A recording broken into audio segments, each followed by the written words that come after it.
I started performing early on, just in theater, community theater, and I went to college, started at Goucher. I went to the Eugene O'Neill Theater Institute up in Connecticut. And then I came back home and went to Coker College, and I majored in theater and dance.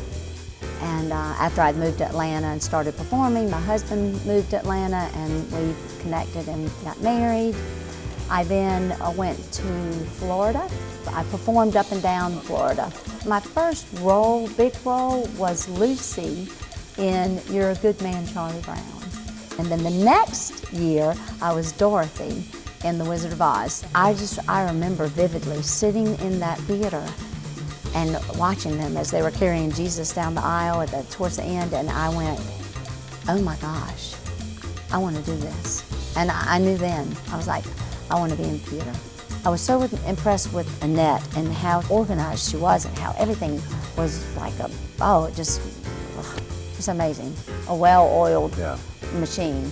And I was impressed with the people and how the members, how they treated each other and the talent. First, was it a situation, do you just cast people that have performing experience and da-da-da? Is that what we're doing? Or are we building a show? Are we building a community? Well, life on the farm is kinda laid back, ain't nothing old country boys we can't hack. Early rise, early in the sack, thank God I'm a country boy. She just has built a phenomenal program, and it has just taken off and has such a following. And I think it's to enhance the life of people who are in their senior years. It's about community.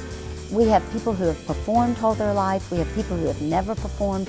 We have mothers and grandmothers who said, you know what? I took my children and grandchildren to piano lessons and tap dance and everything, and now it's my turn.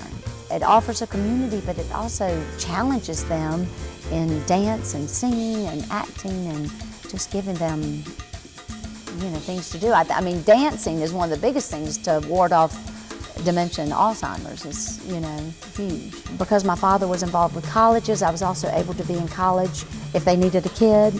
Like I was a young girl in Fiddler on the Roof. I was able to apprentice at the Barda Theater when I was in high school. I spent the summer there. It was at Coker that I realized how much I loved directing. For my senior project, I directed a musical called Working. I continued to act, and then it wasn't until I started having children that I really got more into the directing and teaching part of it.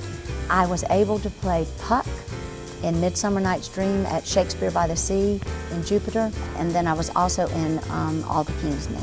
I started working with the choir, with the children's choir, and I was like, I need to know more about music. So I came to AU and did part-time, taking a lot of music classes because I have a theater background.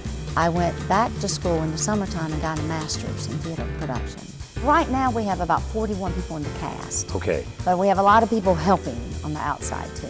We have auditions every year, and we're going to audition earlier this year. I'm hoping to audition either April and May. Last year we auditioned late in October, and I think we just need to audition earlier so people know what to expect. In January I followed Annette around, and I was still working at Montessori, but they were very gracious because, I said, I'm looking at this, and so I would just take whenever I could, I'd sneak away and just be with her a few hours here and there.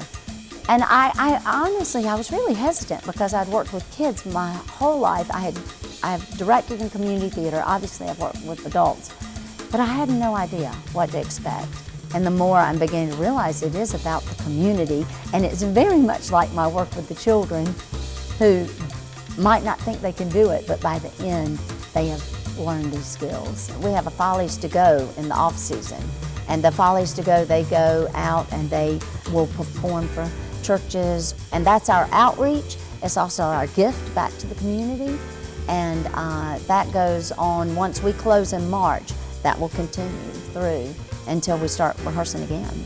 This year's production is Spice of Life. When they asked me to follow Annette around, David said, by the end of this show, you need an idea of what you're going to do next year. I mean, that's how proactive they are.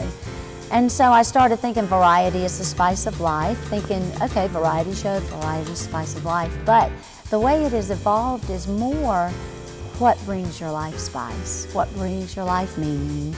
I wrote the opening song that talks about Spice of Life, and then Joe Wehunt is our music director, and he's put together a 7-piece band. So something that will be different is our band will be up on stage with us. Once you drive up a mountain,